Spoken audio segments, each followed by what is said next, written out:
When a marriage crumbles, does it have to be horrible and horribly expensive? Not according to the couple you're about to meet. In fact, they don't see the point of getting divorced at all when they can just act divorced.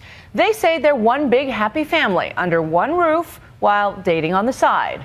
Are they really onto something? Here's ABC's Aditi Roy. In front of all their friends and their 10-year-old son, this couple is holding a ceremony. Let's begin with our rings. Renewing their vows? Not exactly.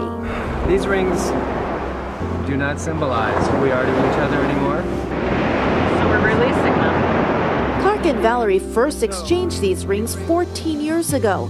But today, in a New Age ritual you might only find in San Francisco, they're handing them back over and uncoupling. 1, 2, 3. They no longer consider each other husband and wife, but they've decided to continue living together in the same house in order to raise Jonah. Is there any sense of mourning or loss doing this? No, it's actually exciting. We grieved a lot of our relationship so long ago. But as we all know, that isn't the way it usually works. I want a divorce. Even in movies like Crazy Stupid Love, I slept with someone. divorce often gets ugly. If you keep talking, I'm going to get out of the car. I think the fact that I did it just shows how broken we are. How much we really care. No wonder in real life, actress Gwyneth Paltrow and Coldplay frontman Chris Martin decided to consciously uncouple earlier this year. But is there really a way to break up without animosity? Clark and Valerie Tate think there is. That was awesome. But it did require an unconventional approach. We started talking about the possibility of dating other people. Your wife comes to you and says, I want to date other people. What goes through your mind? I remember hearing it, initially being shocked, and then being like, well, that sounds interesting to me too.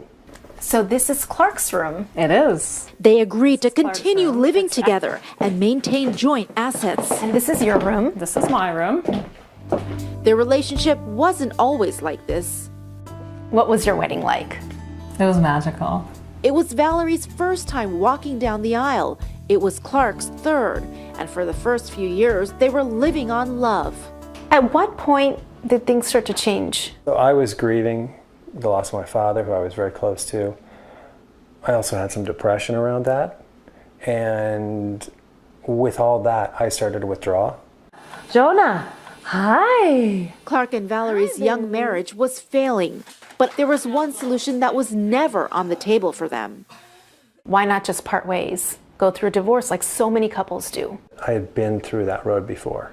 I knew that wasn't exactly what I wanted. So even a separation wasn't even on the table? No. We weren't considering really changing the structure of our family unit. That family unit centered around Jonah, who they were determined to protect from their relationship failings. You have friends whose parents are divorced. What is that like for your friends? Well, they're really sad most of the times, and they are sometimes gloomy when I come over to their houses.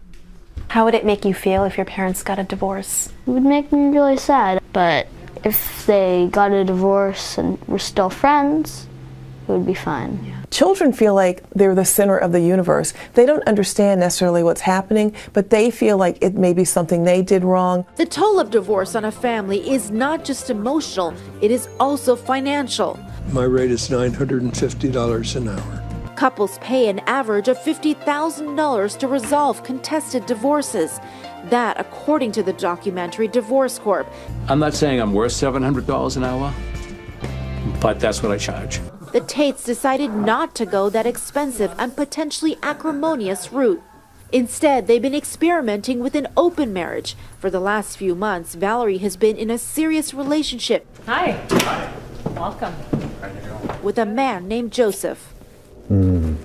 While it might seem weird in most households for a wife to bring over her boyfriend, let alone have a boyfriend, Clark and Valerie have worked out unwritten rules for dating. What's going on? You know, just getting ready for this dinner tonight, that's all. Do you have sleepovers with other people here?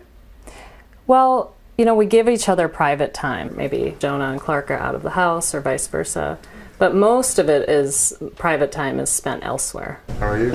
Good.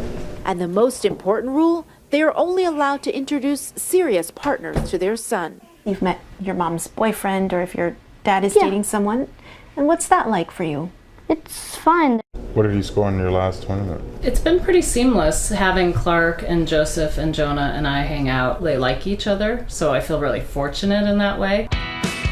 Tonight, Valerie, Clark, and Joseph are all meeting up for dinner together.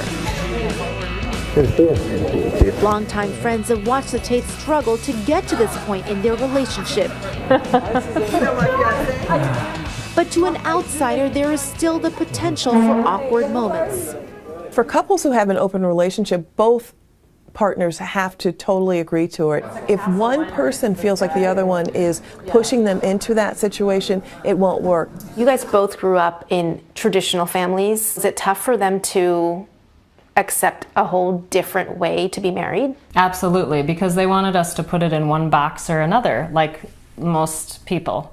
You know, well, are you going to get a divorce or are you going to stay together? It's still very difficult for them to grasp. Clark admits that it's been hard to describe his non-traditional marriage to potential dates. They don't understand how I can still be close with Val and close with them. While he says getting married a fourth time isn't in the cards for him, Valerie doesn't rule it out for herself. But for now, the Tates are still legally married to one another. What's the toughest part about this whole arrangement? Well, I think that we're through the tough stuff, which was questioning, jealousy, and insecurity. What are we doing? Yeah, the unknowns. They say they've figured out a way to be happy as a family. And even though they've officially uncoupled, a legal divorce is not on the horizon, at least for now. For Nightline, I'm Aditi Roy in San Francisco.